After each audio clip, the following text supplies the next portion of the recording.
welcome to the 10th episode of the Two Player Co-op Podcast. I am Player 1, Trent. And I am Player 2, Craig. That is Craig. He decided to break into a musical this episode. We are a video game podcast, or vidcast, I guess. Both, maybe. A little bit of both. A little bit of both. We'll bring you topics on new releases, news, kind of casual news, and we'll talk about some Kickstarters, what we're playing, what we're doing, video games all around. Craig, how you doing?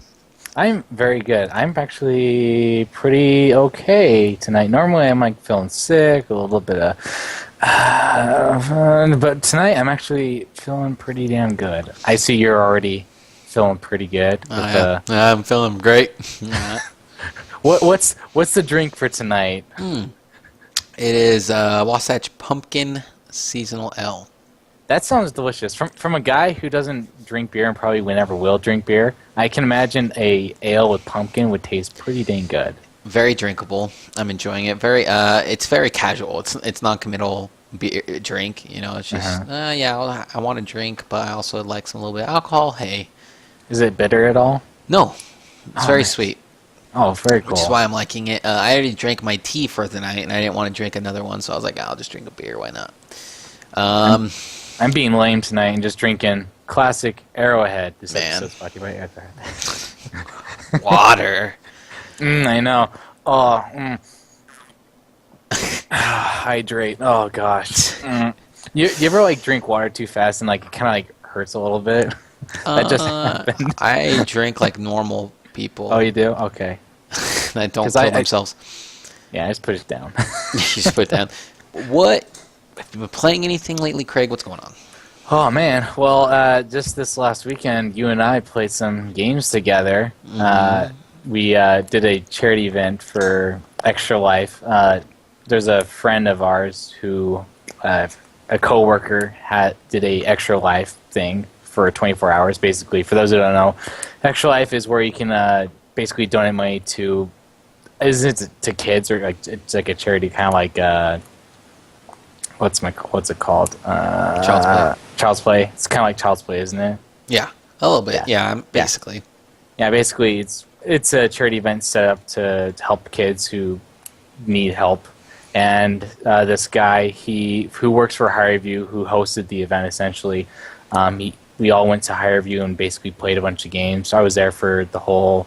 I saw 18 hours. Lots of Final Fantasy 14 for you. I played a lot of Final Fantasy 14, and Trent and I played some Spelunky, and we basically beat the game together. We beat the game on co-op. Amazing. Yep, that was amazing. That's available for your watching pleasure on our Twitch channel as well. I saved that. We also played some pretty epic Street Fighter. That was pretty fun. Have you watched? Did you go back and watch those videos? No, I don't want to watch them because I'm bad at games. No, dude. Is it what the worst part was that microphone that we were using on the webcam was just blowing out every time anybody went over.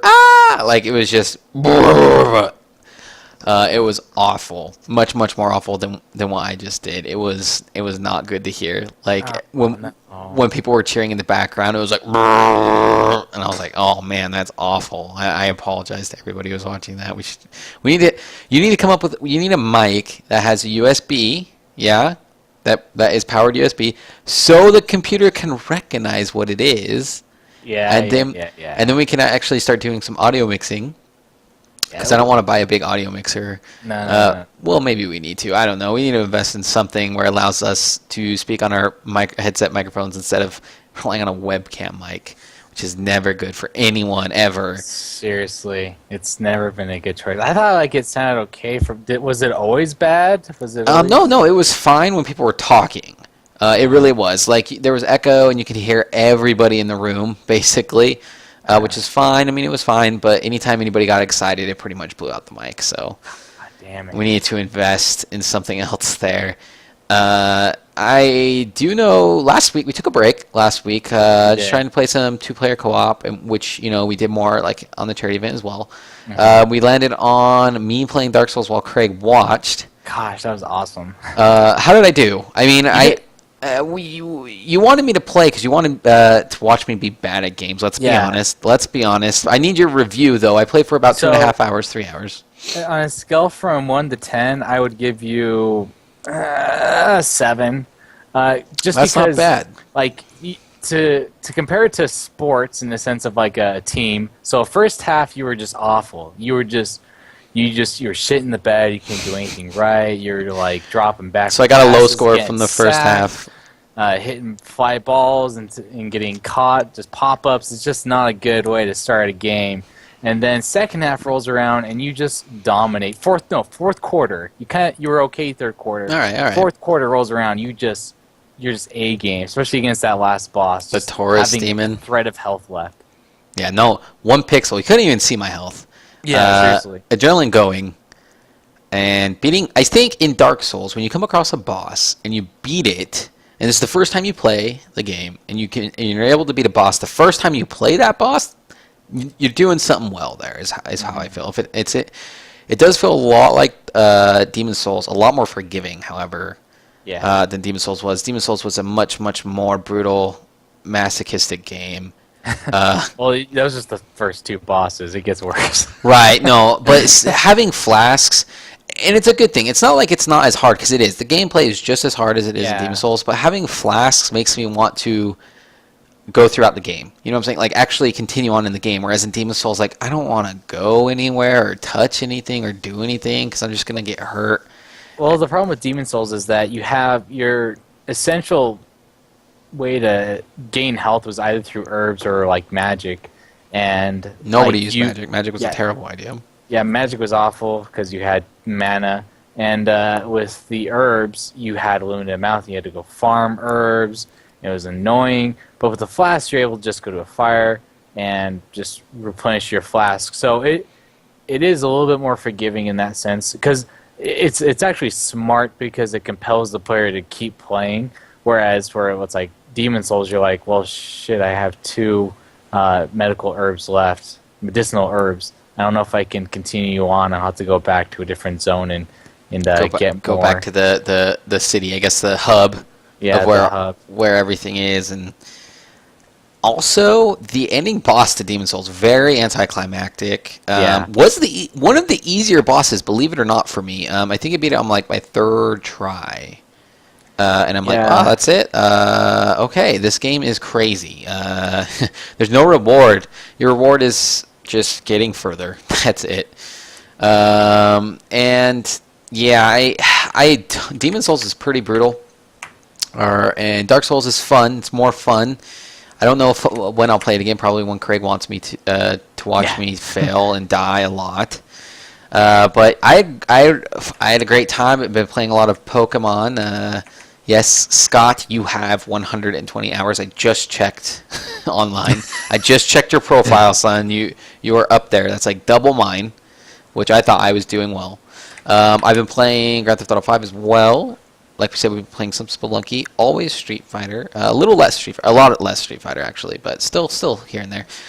What about you, Craig? Anything else besides the games that we played this weekend? No, I have to be honest, I haven't. You need to beat Pokemon. I know I do. I seriously do. No. I played some more Pokemon. Not enough to get it. I was more like exploring. I didn't like progress anywhere. I was just kind of like moving around. But yeah, I haven't progressed any further gym leader wise than I originally was when I was last week. So I apologize. I'm bad. You're fine. I'm bad You're fine. at You're supposed to be the fairy gym leader in our group of friends. I know. What are you doing, man?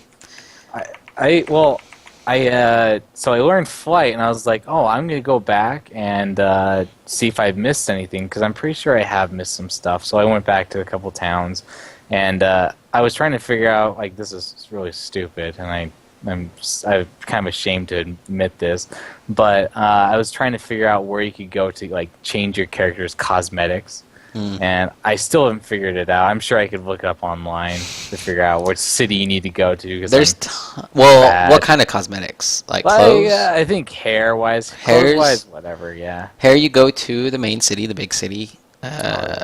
There's a barber there, and then you can go to any clothes shop to change your clothes. So yeah. Anyways, okay, that's what we've been playing there.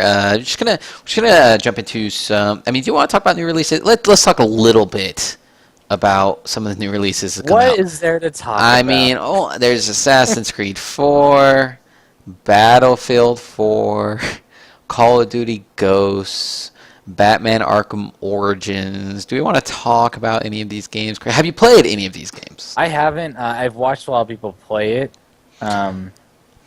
So Yeah. it's like it's fourth Assassin's Creed. If you don't count Brotherhood and what was the other one besides Brotherhood? There was shoot. I can't remember the. I don't know. I know I played Brotherhood, and then the other one came out, and I'm just like, wow, Ezio, you're getting old. And then Assassin's Creed 3 came out. Let's see here. There's Brotherhood Revelations. Revelations. So if Yeah. you count those two, it's actually Assassin's Creed 6. We have Battlefield 4 as well. Call of Duty Ghosts, which is Call of Duty 23, I think. And Batman Arkham Origins was the third installment. All sequels, or I guess with Arkham Origins, a prequel, if you will, just a continuation of the franchise. And yeah, I haven't played any of these games. I think Arkham Origins is the only one of these that isn't on Next Generation. I do want to play. It's gotten some mild reviews, I would say. Mixed reviews, I would say. And which is really disappointing, especially from Arkham City. How do you top that? Oh man, look who is here, Mod. Good to have you here. You know, I just don't. I don't know, man. Maybe I'm waiting for my Xbox One. I think I'll try out Battlefield 4 when that comes. But other than that, I've been sticking with Pokemon and Grand Theft Auto trains, and Spelunky, and I'm fine with it. I'm really fine. Arkham Origins, I think I'm just gonna borrow from a friend. Yeah, I think that's the best option right there. Because everyone that I've heard or seen play and talk about it, they're like, it's 3 out of 5. It's a good game. There's some flaws with it that I don't like, but overall, it's still a good game. Mod got Ghost. How do you like Ghost, my friend? Yeah, Mod, tell us how you like Ghost. Also, which system you ended up getting for. And while you tell us that, it's also worth mentioning Humble Bundle right now. Humble Warner Brothers Bundle. You can get Arkham Origins. Arkham Asylum, Arkham City, as well as Scribblenauts games, a few Fear games, and Lord of the Rings games, all for $4.50 or $5. Really worth it, especially when you catch up on the previous installments of the Arkham franchise, especially Arkham City, which is close to a perfect game in my opinion. Yeah, it seriously is. Tons of fun, great story. If you want to pick that up, you can pick that all up on your PC for just $5. And they're Game of the Year editions too, so it comes with all the DLC. You got it on the PlayStation 3, which let's just go into this. Actually has something somewhat to do with the news, so let's just go into news, right? Call of Duty Ghosts. There are resolution problems on the Xbox One. Have you read about this, Craig? Yeah, I've seen pictures and stuff like that. I haven't actually read any articles regarding it. I just know that the Xbox One, it plays the game at 720p, I believe. It is 720p, yes, it is. Yeah, and the PS4 runs it at 180p. 1080p, yes. 180p. 180p, which is the future, right, Craig? No. A lot of people, I don't know. Basically, what's going on is that they could not figure out a way to get it running at 60 frames per second while also having a 1080p resolution on the Xbox One. Now, I do know that PlayStation 4, they've said that has faster memory. It's the same specs, right, on both, kind of. PlayStation 4 really coming out a little bit on top of them as far as that goes. I don't know. I mean, do you feel like this is bad for Xbox One, or is it more of they're still playing around with the hardware and they couldn't optimize the frames per second? What can you do? I honestly think it's bad for Xbox. I don't think it's a big issue though. Obviously, it's bad because people who want to play Call of Duty the best are they're just thinking, oh, graphics, yeah, that's what I like to play when it comes to games. I want the best looking game. They'll probably think, great, it plays better on the PS4. I guess I have to get a PS4 now. I don't think it'll be an issue later on. I just think it is an issue right now, just because, well, obviously, the PS4 plays it at a better rate, better resolution, because it does have a slight advantage hardware-wise. Slight, very, very slight. It's very slight, and I've heard like some things rumbling around that some of these developers, they purposely made the game run better on the PS4 because of like they get DLC first or something like that. Who knows? I mean, there's a lot of speculation that ways, but I don't believe that. I just think it just has to do with the fact that like the slight limitations of the Xbox One right now, it just caused them to have to run it at a lower resolution to make sure that you get those 60 frames per second, which is more important, in my opinion. Better than resolution. I agree. I think it's just the unfamiliarity with the hardware. Yeah. Along with coupled with the software and getting that run. I mean, there's so many variables that go into that kind of thing that I don't see why people are getting so upset. I mean, look, there's barely any difference. I watched comparison videos from PlayStation 3, PlayStation 4, Xbox 360, Xbox One. There's barely any difference. The difference is, of course, resolution, and you can tell the difference between 720 and 1080. Yeah. Barely. But, I mean, it's what we've been used to, right? Also, I mean, what you're going to notice is the more realistic articles in the next generation, for example, PlayStation 4, Xbox One, which aren't out yet.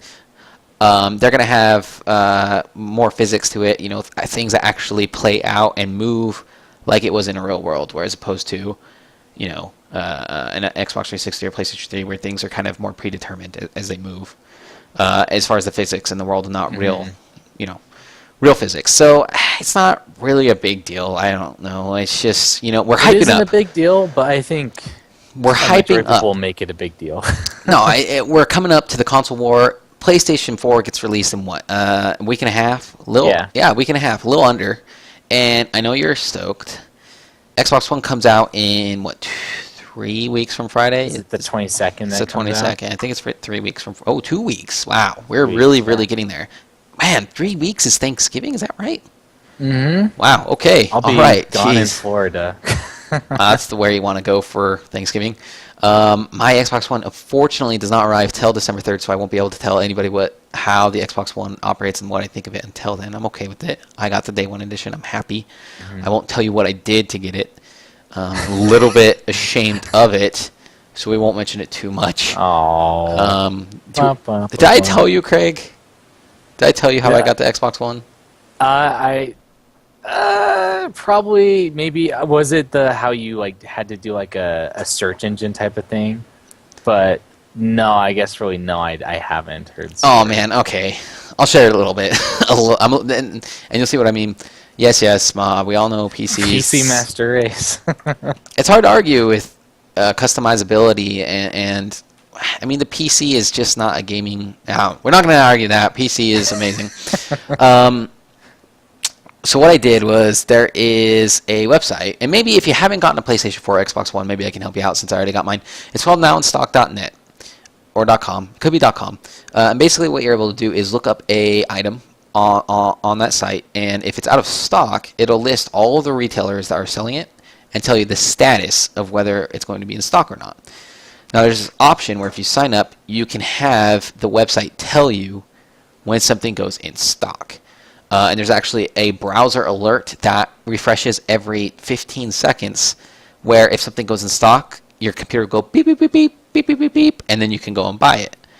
Well, it turns out, for some reason, Walmart was releasing all of these PlayStation 4 and Xbox One bundles like one at a time all throughout the day. If you go there, nowinstock.com or nowinstock.net, I can't remember, but if you go there, it's the Now in Stock website, you'll see in their history that Walmart will release bundles like 3 or 4 in a course of an hour, maybe here and there, and they'll do it throughout the day, and they'll just do it every day. It was really strange to me.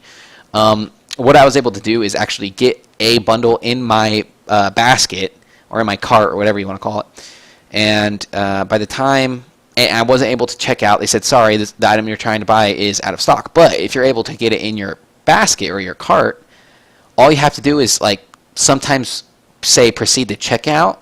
I'll say, well, it's sold out. But there was one time where I clicked it and it's like, okay, I guess you can buy it now. And it just had me go all the way through checkout, and I got a copy of the Xbox One. I had to do my gosh. I had to do a bundle purchase with a game and an extra controller, which is great for having another controller and game. Bad for money out of pocket right up front. But I was just like, did this actually happen? This is crazy. And of course, they delayed the shipping because they don't know what they're doing, releasing all these orders. But I mean, it's good for me who didn't have the money at the time to pre-purchase a console, and now I can. So thank you, Walmart, I guess. I don't know how I feel about that, but I'm okay. I got an Xbox One. So that's my story of shame with getting an Xbox One. You look a little confused, Craig. Oh, no. My wife was just talking to me a second. I wanted to keep it off the screen. Of course. No problem. You just look like a deer caught in headlights there for a second, and you're like... Just glazing. Yeah, PS4 mod seems like a Sony fan, and I know Craig is getting... So, yes. Craig's a Sony guy. I'm going to be the Microsoft guy. I have nothing against the PlayStation 4. I really want to play games like The Order that will be available on the PlayStation 4. But I get Titanfall. Yeah, that's okay. Very excited for that. Not much else. I guess I get the Halo franchise as well. We both get Destiny, though. We both get that new Tom Clancy game, which I'm very excited. I can't remember the name of it quite right now. For some reason, it's like The District or something. It's a weird name like that, and I don't know why I can't remember it. Well, here's a question I have for you, Trent. Because I was thinking about this on my way to work. Because I was like thinking to myself, I know why I'm getting the PS4. I know why certain people are getting the Xbox One.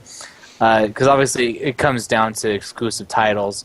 Because there's certain games that'll be on both consoles. And when I was thinking about the PS3 exclusive titles compared to the Xbox 360, I couldn't think of any besides like Halo and what's it called?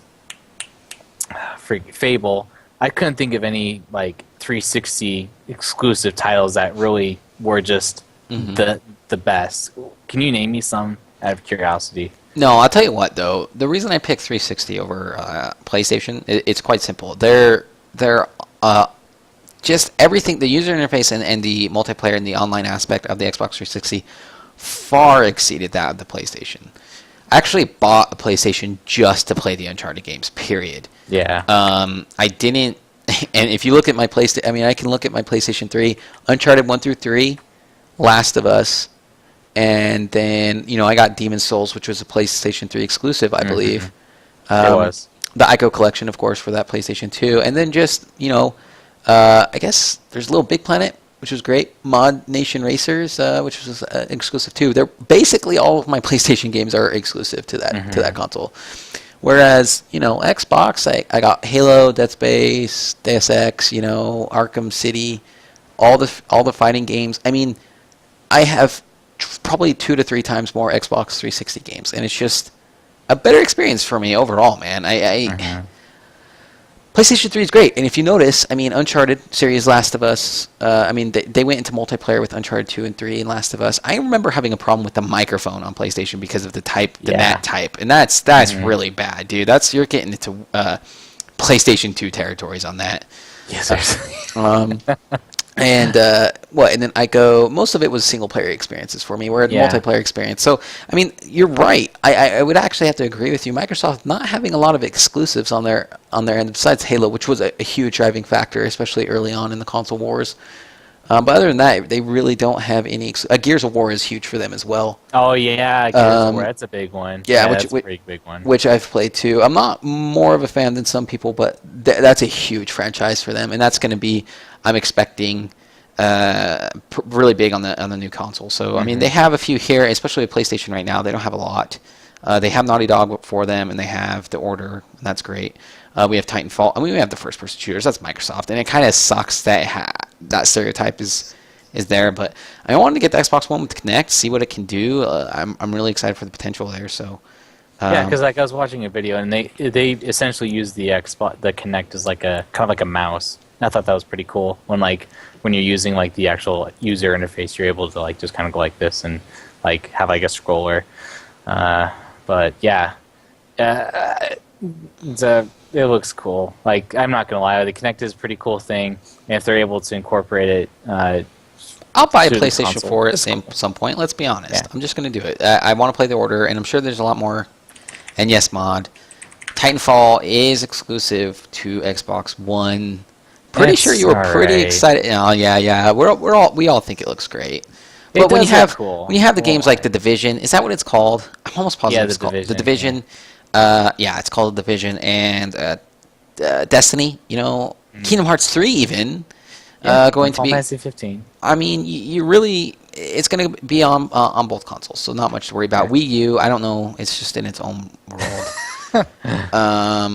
Also, I don't know if you heard about this, but Xbox One supporting DLNA streaming and CD playback. PlayStation 4 opting not to. For now, as of launch, correct? I don't want to say they have mentioned that is something that they can look into in the future. I don't want to. I'm going to report here. Unbiasedly. What do you think about that? And I gotta say, this is somebody who has a media library on his computer who streams to his PlayStation 3 quite often. I was doing it with a lot of movies, actually. Just before I hopped on stream, I was doing it with a movie. Do you use PC streaming at all for your PlayStation 3? I don't at all, to be honest. I don't. But I know some people like you who do. And when this came out, and like I've read like numerous articles, it is kind of like a, what are you doing, like Sony, for not having this? But very kind of simple thing to add in there. Yeah, I don't know. That's what I feel like. Can add later, so it's not like a huge deal. It as long as it's nothing to do with hardware, like it doesn't matter to me. Like, because you could always change anything software wise. Software wise with the user interface, or like anything through programming, through patches, and this is something they can easily patch. But it is kind of a downfall for people who, because like the biggest thing I've kind of thought over is like the Xbox One is kind of not just it's a gaming console, obviously, but it's more than just that. It's a media center, it's a hub that you're able to do all of your needs, whether it's watching movies, playing music, or even playing games. It fully operates as this source of media.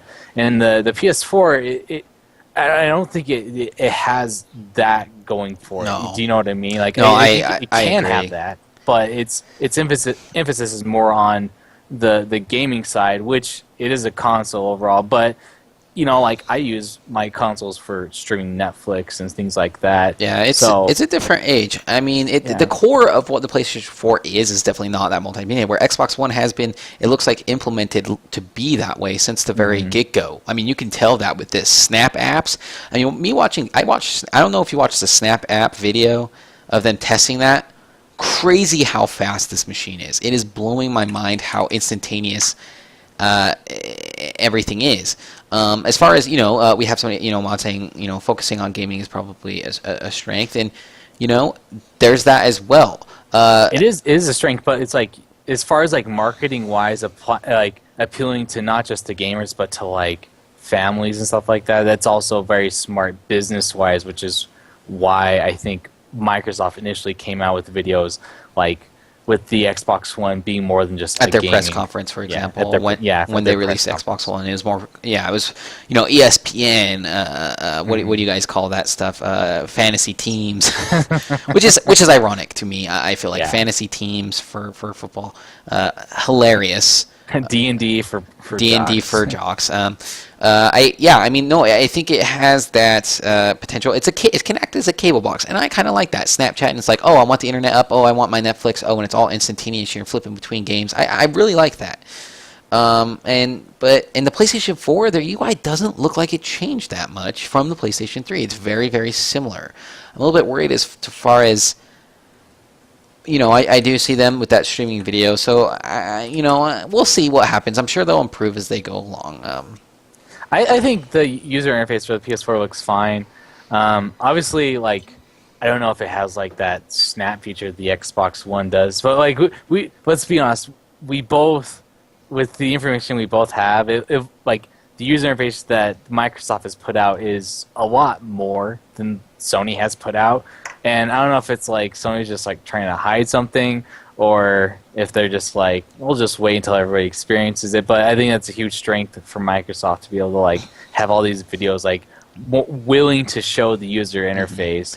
And so. I feel like, don't discount Sony and PlayStation 4. Remember when Xbox 360 came out and its user interface was the fans? Gosh, that was awful. Very primitive. But look how far they came with just patches. Nothing, no hardware changes, just patches. So that's something PlayStation 4 can do as well. And Xbox has a huge jump on them because people have been paying around $11 a month or more for the Xbox Live service, whereas Sony has opted for a free experience, which I think personally has actually hurt them in the long run. I think they're going to try to play catch up now, and they know that, which is why they're implementing it, right? It's only $5, but they need it. They really do. They cannot continue to be a competitor with the Xbox One if they don't implement something like that. So I completely support it. I'm okay with paying money for products I like and entertainment I like. So, as far as that, we're talking about PlayStation 4 and Xbox One.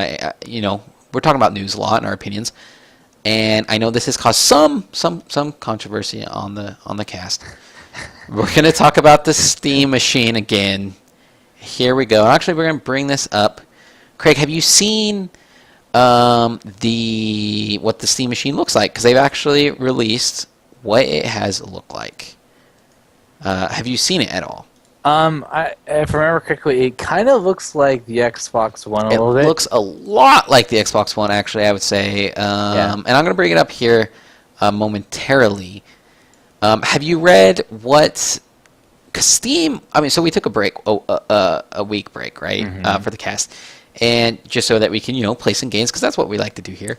But there's actually been a few updates as to far as what Steam's trying to accomplish as far as their Steam machine. I gotta say, man, I'm really wondering about how great this is going to be for them. There's the Steam machine. There it is, Craig, on screen right now. There's that guy. It looks a lot like the Xbox One. Let's be honest. I think it's got the potential. It's so beautiful. I want that in my living room. I'm sorry, dude. It looks so great to me. And let's talk about some of the stuff that they've been talking about this week that they've been releasing. Steam having 65 million active users, more than Xbox Live.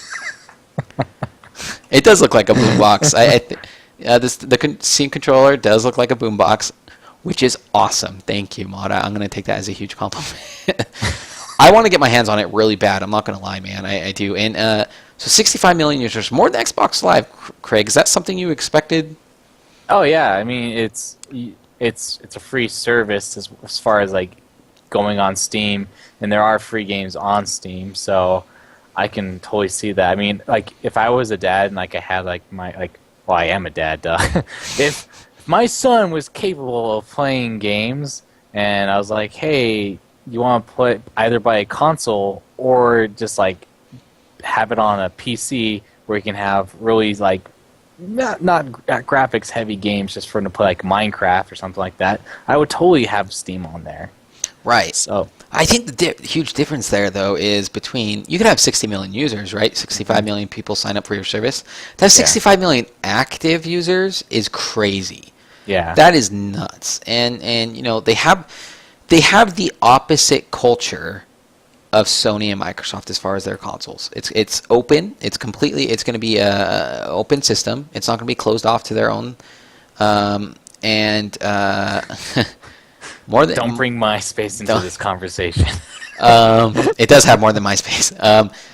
It's open. They have cells. They're really pushing. It's all digital, which is completely something completely different. And they do cells a lot, which is a completely different culture. I know Microsoft. Well, let's be honest. Sony and Microsoft are both pushing that, especially lately. I feel like I've noticed Microsoft having their own summer cells and whatnot. I don't know about the PlayStation. I don't really go on their PlayStation network too much because, let's be honest, it's not that great. But it's really interesting. I mean, I would love to have I want that controller. I want that in my living room, and I want to be playing my Steam games on my TV. And no Steam operating system exclusives. There's going to be no exclusive games. That's really good to hear. That's like the biggest thing that is awesome to hear from them. So you see what I'm saying? Like it's like a counterculture to what the console market has been up to this date. And completely opposite from Nintendo, who never has sales, I feel like. It relies completely on exclusives and first-party games. and they've been pushing more digital download, but definitely at ridiculous prices where you're like, why? I would never pay full price. This is ridiculous. It's going to be really interesting when the Steam machine comes in the market.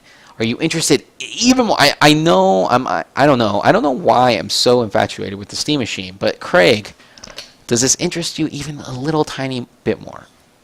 From the last time I heard any news, zero. But for the sake of not being super biased and being like heavy like anti Steam machine, cosmetically it looks great, and like you said, the culture is vastly different. It's different in my opinion because it's not like, hey, you need to get this in order to play games. It's more like, hey, if you want a system to where you can actually put in your living room, play PC games, and obviously they'll be cheap because of Steam summer sales or other sales. You can get it or you can't. You just be comfortable with your PC. It's not a big deal. But we have this option for people who are, if you want to have it and are just like wanting to be couch PC gamers, go ahead. I can see this being a huge deal for like popular streamers who are sick of playing like on a desk and want to be able to just lay back and like lounge around while all talking to their chat and stuff like that. But it's like also it's great for families too, because I guarantee there'll be like a one that'll be around like $400, which is pretty reasonable for a powerhouse. It is a powerhouse. This thing. Google the specs. I don't want to waste too much time on it. It is crazy. But I think those specs are probably the high. I'd say they're mid-high. Mid-high. Like we can't exactly say like it's going to be cheap or expensive. I think it's going to be more on the more expensive side. But that's just my opinion. But I do think at least you have choices. Will change things, yeah. But at least you have choices with it, and I don't know why anybody in their right mind. And I'm not trying to call you out, Craig, on this at all. I'm really not. But I don't know why anybody in their right mind would not want this thing to just have the most success. Because imagine it. This isn't on anyone's radar really, as far as business standpoint, marketing standpoint. Sony and Microsoft, they're in their own worlds right now. Their consoles are coming out. I want this thing to come out and have a huge sell base, have a huge customer base, and then Sony and Microsoft being like, what? Because then they have competition in these things that are diametrically opposed to their own culture, which will make them reevaluate their culture and maybe streamline it more to what Steam does, which I love. I guess I don't. It's not that I don't want it to be unsuccessful, because I think it'd be awesome if it was successful, because that would change the console market as a whole, as far as like how you buy games and everything. It changed the game. I guess my opinions on it aren't whether I don't want it to be successful, because I think if it was successful, that'd be awesome. But it's more or less I don't think it will be successful.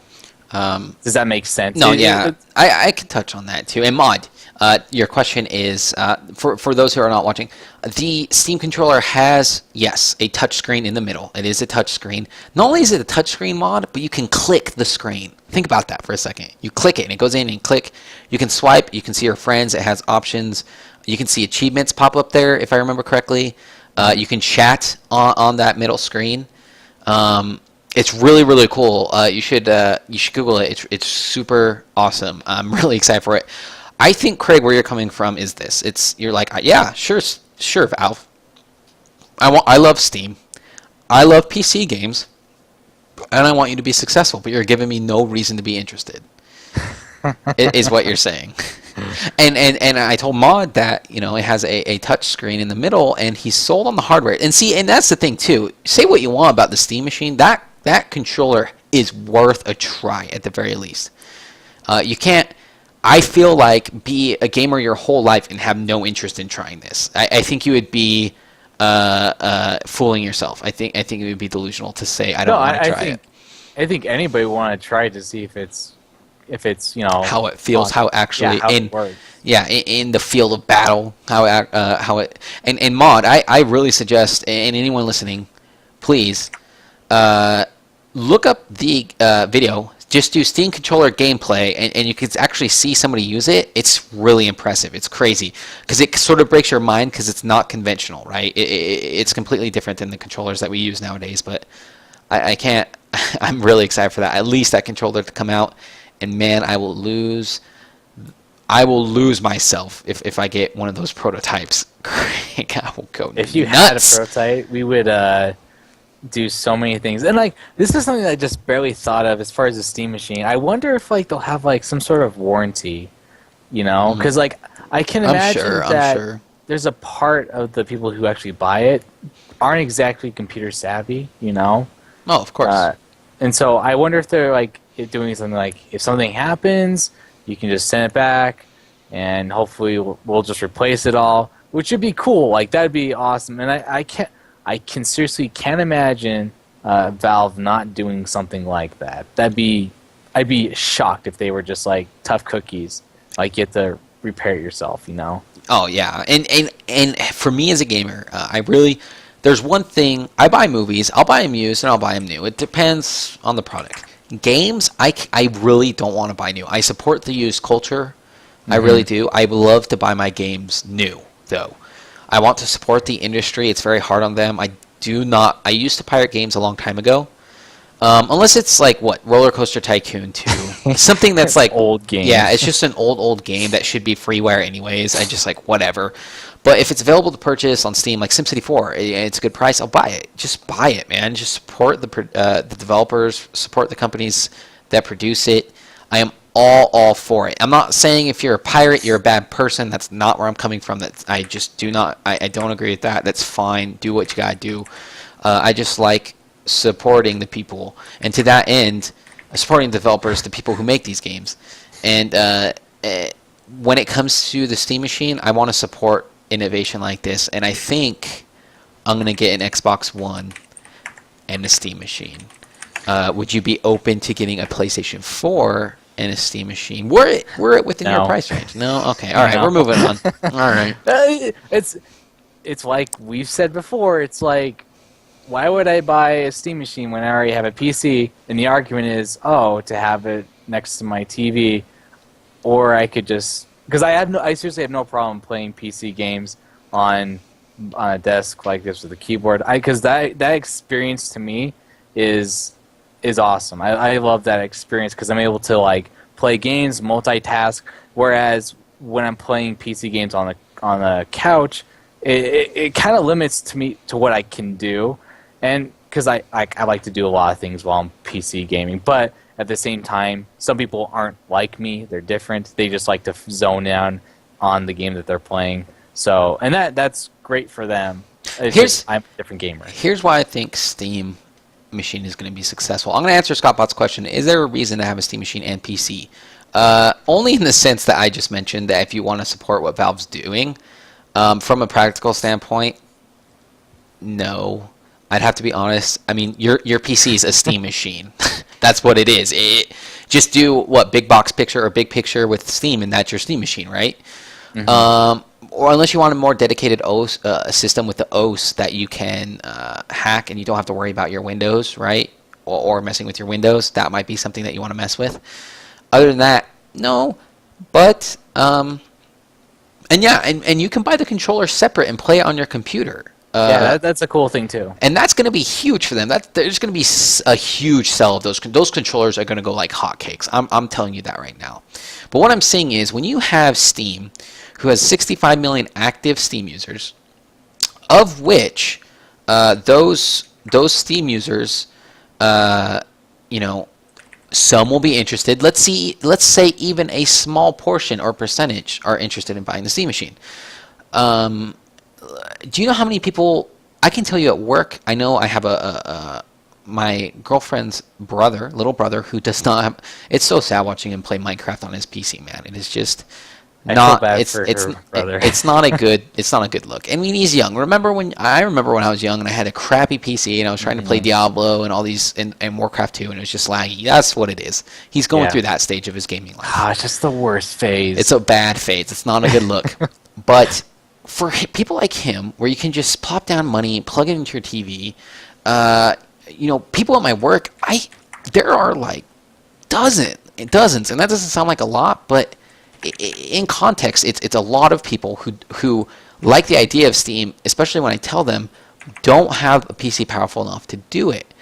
So not only do you have 65 million active Steam users where you already have that built-in fan base that is more than Xbox Live, who has been trying to do that for more than a decade to get that fan base. Steam already has them beat. So not only do you have that interest, but then you also have people who potentially would get interested in it. You know what I think, Craig? They just need to market the culture of what Steam is and what it can do and what it can provide for the person. And this thing, it has the potential to blow up. So they should do a summer Steam Machine summer sale where it's on sale for exactly half the price. Exactly. No, you know what? Better sell an achievement along with the Steam Machine. Oh gosh. A badge. Like, sell a Steam badge. Worst thing that would just destroy people's brains, because there are people out there who like you like badges and all those crap collectible things here. It was like, oh, if you can get one of those things, you get an achievement. Oh, cool, I'm getting that. Because I have to get all the achievements. It sounds silly, dude, but you know people would buy it. You know dude, they would. I know. I'm not like saying like that's stupid. It's like there are people who will do that if they do something like that. So I have to. So Scott brings up a good point. I just want to bring it up into the actual cast here. He says, I think Sony and Microsoft want the consoles to eventually be PC replacements. Steam just beating them to it. In a way, I have to agree with him. Yeah, I agree. And it's great because they're doing it in a different way. Is Steam OS or a Steam operating system or what Steam is it, does it have Netflix? Does it have Hulu? No. So in that respect, it is a more pure gaming system than PlayStation 4. Right now, sure. In the future, I guess, the Steam operating system, they're hoping it can do anything. Mod, pleasure. Thank you for coming in. We appreciate it. We hope to see you again soon. Thank you for stopping by. See you, buddy. I don't know. I'm really interested to see what this does. And I don't want to be one of those people. It's like, I hope it's super successful, but I'm not going to buy it, It just doesn't make sense to me. This guy. Yeah. And maybe, I'm not going to buy it day one. I'm going to save up some money. It's not going to be on my priority list, but unless they convince me otherwise, right, Craig? Yeah. So we'll see. We'll see what the Steam Machine has in store. But like Craig said, who had to admit, it's aesthetically awesome looking. I didn't say it's aesthetically awesome looking. I said it looked pretty. It looks pretty. Player 2, Craig, everybody. It looks pretty. The controller is awesome. Looking forward to see what they're going to do. Why don't we talk about some games? What do you think? Let's talk about something else for this thing. Instead of consoles, which, they're only coming out in 3 weeks. Seriously. Or 2 weeks. 3 weeks is Thanksgiving. This is nuts. 2 weeks. This is nuts. 2 weeks for Xbox One. Unfortunately, I don't get it until December 3rd. Anyways, moving on. I think we're only going to have time for Kickstarters, to be honest with you, man. Yeah. We'll see. Let's start with this one, which is going to be, it's going to be called, I don't even think I put it on my list. I didn't, but it's okay. This is going to be called The Mandate. I'm going to show you, and I just closed it. Trent, what are you doing with your life? Just questioning your whole entire life on this episode right now. It's called The Mandate. We're gonna have The Mandate. That sounds like a dating simulation. You're taking the words a little too literal there, my friend. The Mandate. This is Kickstarter. This is our Kickstarter portion. We like to put the spotlight on some independent games, right, Craig? See what the independent developers are doing. Mandate is a space game. Those are very, very popular right now. Yes. Thing is, though, you build your own crew, you get to talk with your own crew, you get to develop relationships with your own crew who will then be loyal to you, and then you get to have thousands of different possibilities of building your ship, to which, as you can see on the screen here, you have battles in space, which is always a good thing. You can have battles on your ship. So, Star Command does that, FTL does that. This looks a lot more in-depth than either of those games. It's rendered in a three-dimensional space. Based off of the concept trailer, Craig, have you seen anything for this game before I brought it up here? Is this new to you? I looked at it, and it looks pretty. It looks really good. Like, seriously, it's like a better-looking FTL, which is awesome. I mean, it seems like there's just so much you can do on this game, and that's just awesome. It's halfway to its goal right now, which is always a good sign. It has 25 days to go, which means it's going to make it anyway. It looks awesome. It's only, let's see here, for $20 you can get digital download of the game with a concept book, wallpapers, and then social media icons. So it's respectable. And as you can see online here, or on the video we're watching, three-dimensional space, asteroids, shields, laser cannons. What more could you ask from a space game? 3D renders look great. $20 is really great. When you get three-dimensional games, you're gonna have a higher entry point, right? When you want to kickstart it. Really interesting looking. Actually, and the guy who has the Kickstarter online, it's worth watching his video. He does a really great job of selling his product and going into the details of it. And how in-depth it gets, the more you play, the more it's sort of tailored to your play style. Looks really cool, man. Man. It looks like a legitimate Star Trek video game. Like, seriously, it does. Like, probably diplomacy and everything. And I have to say, with all these Kickstarter games coming out on PC, who needs a console, right? There's so much that you can play and so much available. Just get a Steam machine. Just get a Steam machine. Just get a Steam machine. It looks great. If I'm going to show their Kickstarter page up on here.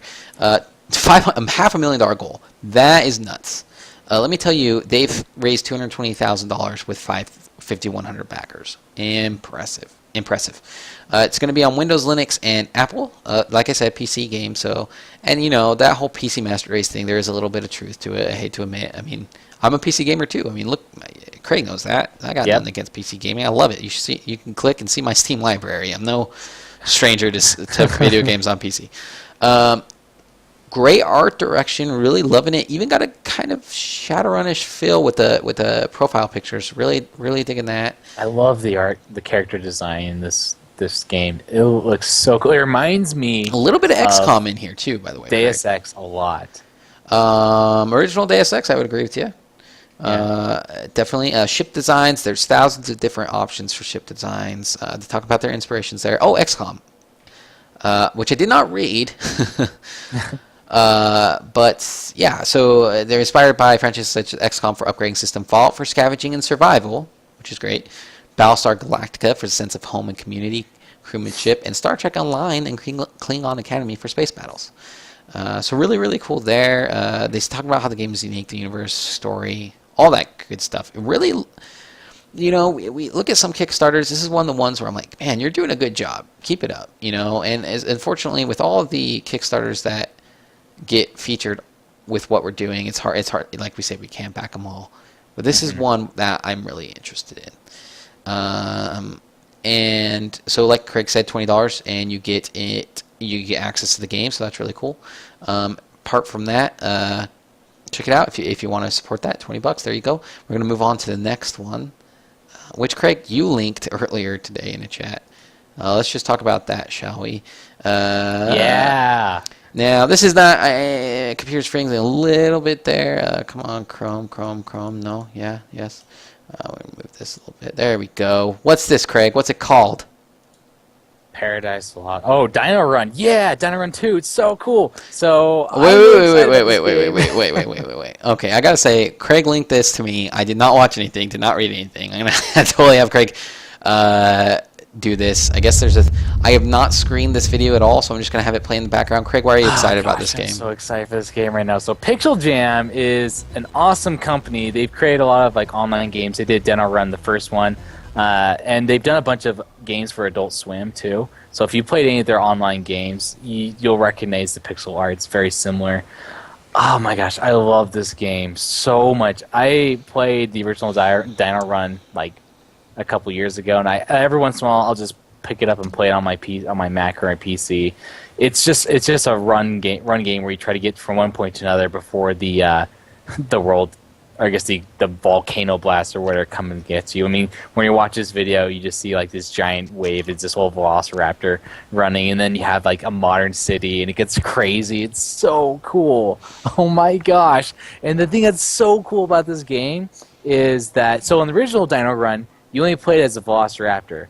But in the But in this one, you're able to play as different dinosaurs. Like if you scroll down, Trent, you'll see some of the choices you're able to play as, and they have different aspects as far as like characters wise, like who runs faster, who has a higher jump, who gains momentum, has faster acceleration. It just sounds it's so cool. Archaeopteryx, that's pretty cool. Yeah. That's a Isn't unique that choice. the best? And like each of them have their own special abilities. It's just, and it's so fun because it's a multiplayer game where you can race other people, and they have it to where in this game they're gonna have like a social like kind of area where you're able to like just hang out with your friends and just chat with them. And there's like physics and stuff with each individual character. Like some are lighter, some are faster, some are a lot heavier and are able to topple past things. It's just, it's so cool. It's so cool. And there's hats. So Yeah, there's hats. they're taking a note out of a Team Fortress 2 book there, page out of their book. Like you said, real-time multiplayer, that's pretty cool. This is actually, you're selling it on me, Craig, if not for your crazy passion, but the gorgeous pixel art and multiplayer, what have you. These guys, they have quite the portfolio from what I'm seeing here. So, Yeah, seriously. They know what they're doing as far as that goes, and they're, of course, I'm all about the rewards that you can get for Kickstarters, right? And their rewards look pretty awesome. They even have pixelated avatar pictures of themselves. Pretty cool. Like they're a really legit company. Like seriously, look Pixel Jam up on the internet. Play all of their games. Play them all. They're so good. And what do we have here? $10, get the entire game. See, Yep. and that's respectable. You want that for a $10 entry fee. That's really the way to go. Looks cool, Craig. It does. I'll play it with you. We'll have 2-player co-op. Dino Run. Why not? Scottbot asking if we've seen Blackguard on Steam. I can go ahead and pull up. And this is what we do on the cast. Go ahead and pull up Blackguard and watch it for you, Scott. Why not? We have the time. We have the technology. Just gotta do it. We have the time. We have the technology. Is it Blackguards? I'm guessing cool. It is. Let's go ahead and watch it. Let's see. Yeah, Blackguards. There we go. This is not Blackguards. This is an ad on YouTube. I do not have ad blocker. I do not believe. It looks a lot like Battlefield. Do not believe in ad blocker. Looks great. Battlefield 4. First-person shooters hopefully get revived during the next generation of video games. I talked crap as much as the next guy on first-person shooters and how saturated they were. Interested to see them come back in the next generation. There you go, Battlefield 4. There's our 30-second little bit on that. There's the sound. That's loud. E3 2013. So here we have Hexagon gameplay there. Looks like kind of like XCOM, I want to say, so far. Yeah. Maybe a little bit of Baldur's Gate, depending on how it plays. Is it sort of like, I guess you could say... It's a turn-based strategy RPG where, let's see here. There's 180 unique hex based battlegrounds. So it's kind of like a Fire Emblem. A little bit, maybe? Is it like Fire Emblem, Scott? Tell me. You played a lot of Fire Emblem. Anyways, yeah, so we'll check that out another time. Definitely. Looks kind of fun. I'm all about Haven. I'm all about the real-time strategy games. I love them. Dino Run 2, again, like I said, $10. $10 access, really great. Craig's already over it. He's all there. I already gave him my money. Let's move on to the next Kickstarter. Let's see. Let's go on to Elliot Quest. Did you see this game when I linked it to you? Yeah, and I'm a huge fan of it. And I'll give you one reason to why everyone should back this game up. It's only $5. $5 entry fee. $5 for this beautiful game that's inspired by Legend of Zelda 2. Looks amazing.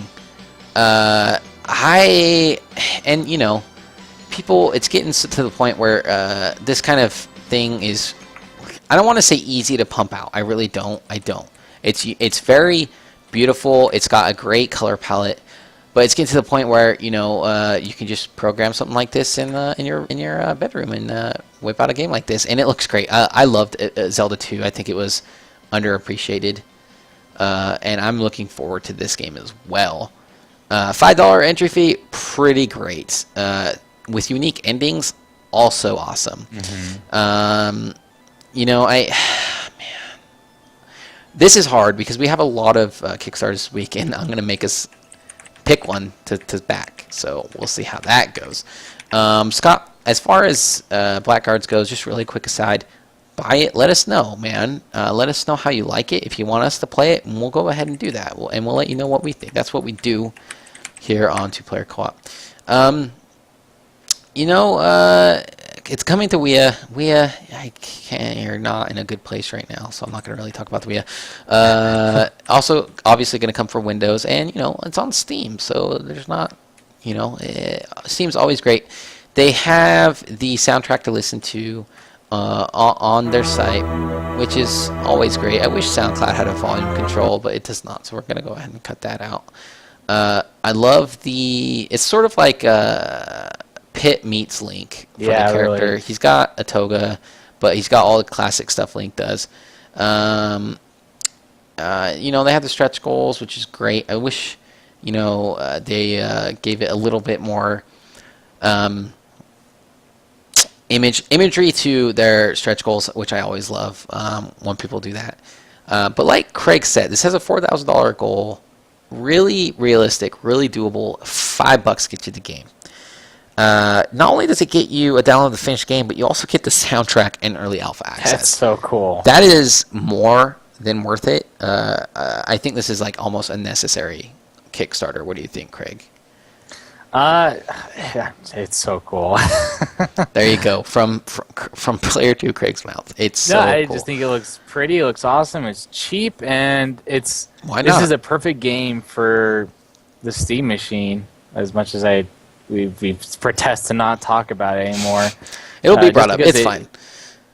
It just looks awesome, and I look at it and it looks fun and cheap, and that's great because it's cheap and it looks pretty, and because there's so many cool indie games that need exposure, and the fact that it's not expensive is a huge plus for people who buy a bunch of games. Yeah, exactly, and just.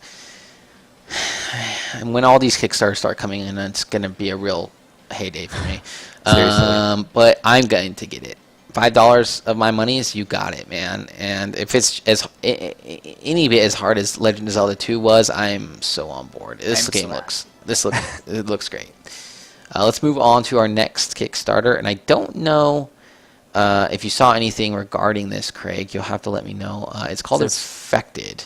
Infected. Did you watch this video at all? I did. I don't know.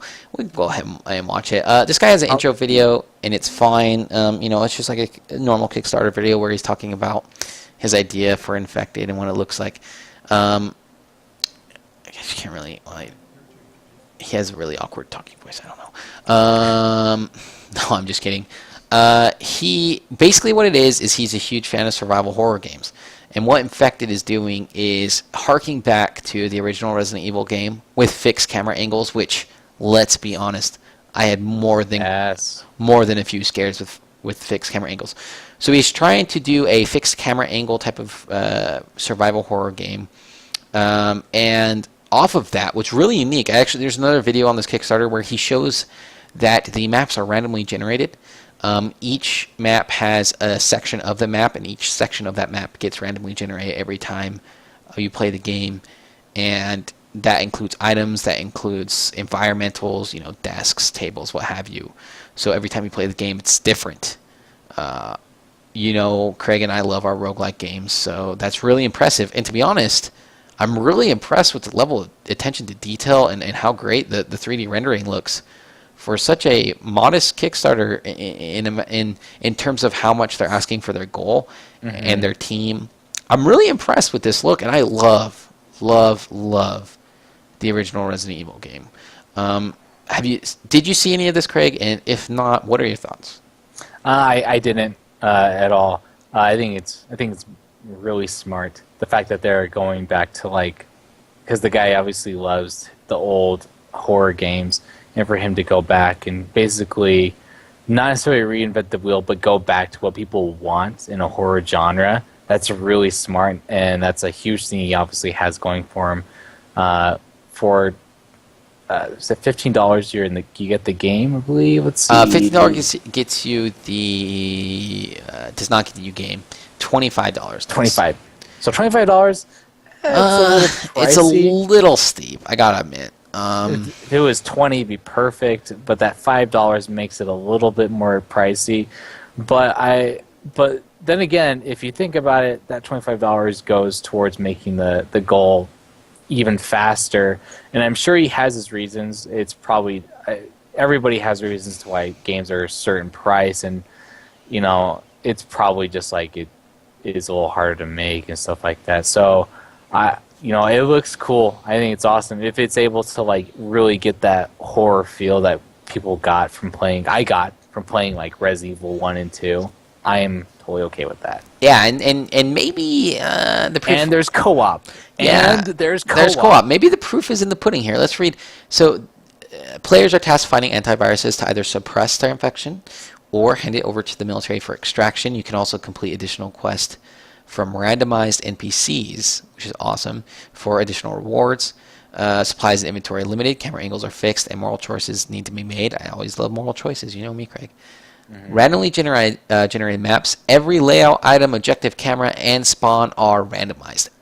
Camera is randomized? That's really cool. That's awesome. Random map generator will ensure you have a new experience each time. That's might be worth price of entry for me there. Mm-hmm. Multiplayer co-op. Play up to 3 friends. Oh, it's so cool. And survive together to complete various objectives. Play it safe by sticking together, or save time by splitting up. A little bit of Left 4 Dead Resident Evil kind of there. Mm-hmm. Again, and this is on Steam Greenlight, so you may want to check that out. And 4 playable characters, of course. So you can have 4 player co-op. There's a story, different scenarios, which is great. I don't know if you ever played Resident Evil Case Files, a lesser known game on the PlayStation 2 that I actually really enjoyed. It was multiplayer Resident Evil. So there's sort of scenarios like that, it looks like. And they have the characters there just to look at, and design your own survivor to be in the game with your lines in voice. If you, I'm sure that's a reward, and that would be an awesome reward. Lots of other screenshots. $25 seemed a bit high, to be honest. But after reading what the game is capable of, I'm okay with it. I think it's cool. The fact that the coolest thing, and once I saw a co-op with 3 people, that is awesome. Because I didn't play the online multiplayer Resident Evil. Was it fixed camera angles? Which one? The Case Files? PS2. Yeah, Case Files. Case Files was a little bit different though. They would zoom in and out depending on if you were walking in the foreground, right? And you would have it move along with you, sort of like a dolly, right? Like the camera wouldn't move, but it would strafe to the side. So not to the extent that the Resident Evil games, like the original Resident Evil game was, but more so than Resident Evil 5 and 6, for example. So not near. I mean, this is going back to the original. A randomized camera angle is pretty damn cool, Craig. That's cool because because going from one room to another where there's a different camera, for it to change randomly, it kind of offsets how you move. So you're like, oh crap, and it makes your heart pound, especially when you're being chased by zombies. That's awesome. Yeah, and for $1,500, you can design your own character. Oh gosh. $3,500 to design your own map, which is great. And if you pledge $8,000. You get to be a part of their creative visions in making the game. That's to put a price on your creative visions is. I mean, they really. I'm sure they're. Of course, they reserve the right to most things, but pretty cool tiers to create your own character. That's not something I see very often, especially in a 3-dimensional, 3D rendered game. I'm really torn about this, man. I may support it. I might support it to see how far it goes as far as funding wise. Yeah, it's at $1,000 of $35,000 goal with 31 days to go. I think it can do it. It's got 24 backers right now. Hopefully, I actually might want to support this. We'll see. We'll see. There's 5 Kickstarters this week, Craig. Kind of brutal. Let's go to our last one, which is mind-blowing. I don't know if you saw any about this, but it's actually called Paradise Lost. Yeah. First Contact. For those who don't know anything about it, you are an alien plant discovered on a meteorite, and look at that. Their logo is gorgeous. Ash 3 works pretty beautiful. Or is it As D works? I'd have to go back. I didn't even read it right. It was so beautiful. As 3 works. What you are is a alien plant, and you get discovered on a meteorite that sends to Earth, and you get sent to a hidden facility. You then become self-aware and have to escape or find out what's going on in the facility. Beautiful, beautiful pixel graphics. I mean, Craig, I guess you can't really see it right now, but the pixel graphics in this game are amazing. I've watched the video and it looks awesome. Game, it's so cool. And for those wondering about gameplay, Metroid, Super Yeah, Metroid, seriously. like the map, Super Metroid, or the more recent PlayStation, Game Boy Advanced, and DS era Castlevania games, like Harmony of Dissonance, which I still feel is like an underrated game. Sort of like that with the map, and even that is Metroid-esque with the vial, the plant in the vial, and the Super Nintendo era. You know what I'm saying? Like, kind of harks back to that. You'll find it to be an open sort of world where areas of the game are locked off until you discover other items. It sort of has a stealth basis. Oh, look at that. You crawl underneath a vent, and you start using the environment to dispatch guards. Cool. The pixel art in this game is ridiculous. I mean, I can't even believe it. A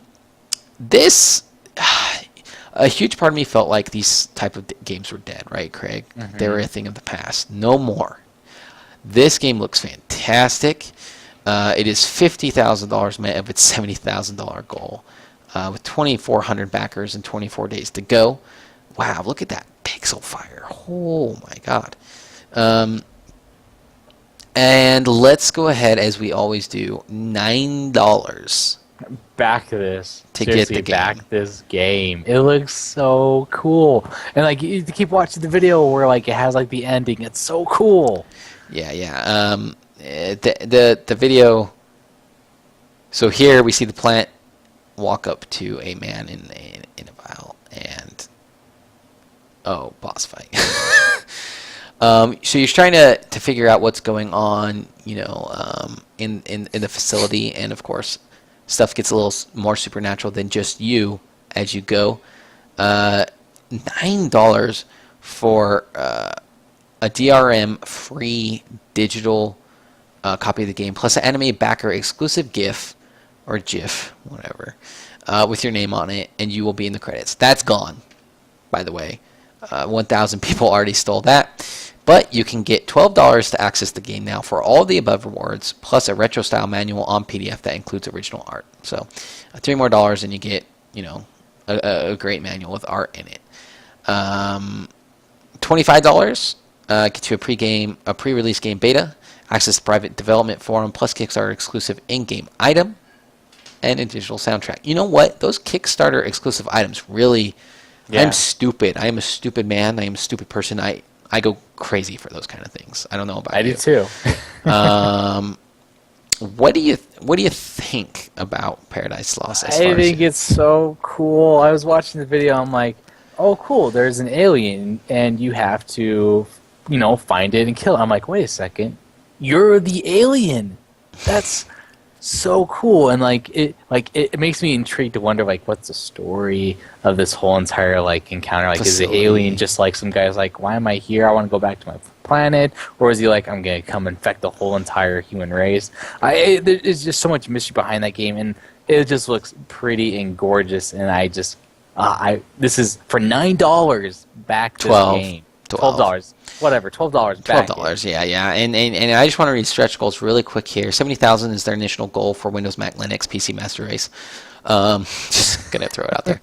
$85,000 for achievements. That's really cool. $100,000 language translation. At $125,000 is where it really gets sweet, which is just under double their goal. Secret Chapter 1, which I'm all for. And then 150,000 graphic improvements. I don't know how you can improve on that gorgeous pixel art. Secret Chapter 2 at 180,000. At 200,000, Craig, PlayStation 3, 4, and PlayStation Vita versions. Can you imagine that game on your Vita? I would love this game. Does it have anything for Xbox One there? No. Strangely enough, $250,000 for a Wii U version, which I'd actually like to see what they would be able to do. That would be really cool. With Seriously, the controller. That would be really cool. Really, really, really cool. I don't know why it's just the PlayStation family, but he mentions the PlayStation family specifically. I'm okay with it. Here's the thing, though. It's like, as much as I harp on like giving people a hard time for like, oh man, it's the only these indie games are coming out for the PS3 or PS4, PS3, and the PS Vita. It's software; they can change their mind. I just think that like a lot of people are more easier. catered. It's easier. It is easier, I think, for the PS4, and I think because of when Sony came out with the press release, as far as like they did like for E3 or something like that, I can't remember. When they talked about the PS4 and like how about like their heavy hitting indie games, I think all the indie developers like, hey, I guess we're all going to the PS4, but I don't think that's gonna be forever. I think that'd be really dumb of them just to ignore the Xbox One. I just think I don't know if it's like program wise, it's easier for them to do like a PS4, Vita, and Xbox One. I just think as far as getting the license to be on those platforms is probably easier than jumping through the hoops for Microsoft. That's probably what I'm thinking. Because I've heard I've read stories about Microsoft and just kind of like I have as well, and I also read they're trying to be doing better, but that's sort of my guess there. There's also RPG elements where you get to pick skills based off of how you like to play the game, Craig. So you get to level up skills. So good. I mean, come on. So good. $12. This is too good. It looks like there's hypnotic, aspects of controlling guards there. There's decoys that you can do. There's platform challenges, dialogue and situations for the story, like you were saying. So you get to find items. I guess rare items and expand your game experience collecting them. So here it says a picture found, and it's just a funny. That guy's gonna get anal probed. Anyways, epic boss fights where it looks like this guy in a huge mech. Shocking subject W is the character. A photosynthetic life form landed on Earth and captured by GER company for further studying experimentation. This game looks excellent. Yep. Gosh, man, this is ridiculous. You can go through their Kickstarter, just Paradise Lost Kickstarter. Go ahead and Google that. Like I said, you do go ahead and get these cool anime gifs for their forums and everything. So Craig, I think we've come to the point where, which one do you want to kickstart? Oh gosh. So to reiterate, we have Paradise Lost, The Mandate, Dino Run 2, Infected, and Elliot Quest. And I'll go ahead, since there's 5 this week, pick. No, we have to pick one, just one. We can't do like pick two. Okay. We're gonna do pick one. Now, do we want to do sort of a format where we actually stick to our word and we decide which one we want to kickstart and actually follow through, so that we can review at a later time? Yeah, absolutely. I mean, I already kickstarted the last one we talked about. The last one. I can't remember what it's called right now. Woods game. I can't remember what it's called either. That pretty one. I also with Confederate Express, so there's that. What do you think, man? I'm gonna go with Paradise Lost. Honestly, as much as I love Dino Run, I know I'm gonna guarantee backing that one up anyways. Just Paradise Lost looks phenomenal. I mean, it just looks so great. It's on a different level. I hate to admit it. It is hitting all the right spots as far as that's concerned. I think the mandate looks really cool. For $25, it's a little outside of my of what I want. Infected may come towards the end of its lifespan as far as being kickstarted for me when I use some of my overtime money to kickstart it, I guess. I'm gonna go. I usually don't like to do this. I'm gonna go with Paradise Lost 2. Yeah. I'm gonna kickstart it as well. It's just, how could you not? It just looks great. It just looks awesome. Fantastic. It looks fantastic. And at some point, I'm really looking forward to Infected 2, and maybe $5 for Elliot Quest. Why not? Why not? Just a little $5. Yeah, 3 of them is kind of bad, but what can I do? I'm a fool. So there's that. That's gonna be it for us. I know we usually do like other video games that aren't Kickstarters, but we've already gone over our time as it is. Yep. Any final thoughts, Craig? Anything you're looking forward to? I'm looking forward to the PS4 coming out next week. In a week. So we do have one more episode before it comes out, and I'm sure you'll be ravenous by then. Yep. And then we have 3 more before I get my Xbox One. And I think I'm going to take a couple days off when I get my Xbox One. I'm going to be completely honest with you. Play Dead Rising 3. I'm actually kind of interested in Forza, just from a technical standpoint. Dude, Forza is awesome. I really like it. It's the Gran Turismo of Xbox. Yeah. And it looks awesome, especially with what they talked about at Comic-Con. The feedback in the triggers on the Xbox One controller. I'm really excited to get real hands-on experience with the Xbox One controller. I know both you and I did play Rise Fall of Rome, I believe it's called, at San Diego Comic-Con. Nothing really crazy about the Xbox One controller that I noticed. Nothing really different. It feels better. It's a little smaller. I like the joysticks a lot. I think the joysticks are phenomenal. The D-pad's also better. I don't like the buttons, though. I don't like the buttons. The buttons are different, and it's smaller, which is... I don't know how I feel about. I already feel like the Xbox 360 controller is small enough, and it fits perfect for my claw style. I like to reach my index finger and middle finger over so I can push X and Y. I'm stupid like that.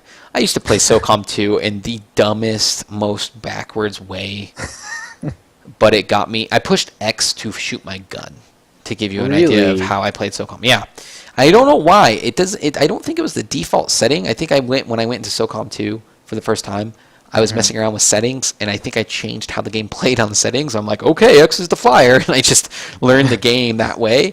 And so every subsequent iteration, I would play that way, and people were like, what? Like, talking to me online, how do you even... But I just destroyed lives on that game. It's not even funny. Top 7 in SOCOM 2 on US West Server 3. Yep. So, yeah, we have those things to look forward to. I also want to say RimWorld has been fully funded. Easily met its goal. I received an email saying I should be getting a copy soon. I should have gotten a copy this week. However, I did not. He will get one, he said to me, or to the people who didn't get one. Okay. He needs the Kickstarter final records, and then he'll get them out after that. So I'll probably be getting it at the end of the week next week. So I'll probably be streaming some RimWorld next week over the weekend if I can help it. Sort of review it as we go as well. But other than that, we'll keep you updated on the other things that we've been kickstarting. They're going to be a while out, especially Mighty Number 9. Yep. What can you do? Well, if there's nothing else, Craig, I think we're going to go ahead and wrap up episode 10 there. It was a good one. Lots and lots of information. Didn't have that much to talk about as far as topics, but a lot to talk about within those topics. I'm Player 1 Trent. And I'm Player 2 Craig with the singing out. And you can find us on twitch.tv/2playercoop. That's the number 2, not spelled out, but player co-op, COOP. Find us on facebook.com/saltpop, saltpop.net. You can find all our stuff, youtube.com/saltpopofficial, where all of our archived vidcasts and us playing video games will be uploaded there, as well as highlights on Twitch. I'm on Twitter at Player1Trent. Craig, what's your handle nowadays? It's AgroXCraig. So yeah, you can find us on all those platforms. And that's going to be it for us. You guys take it easy. Have a great night. See ya.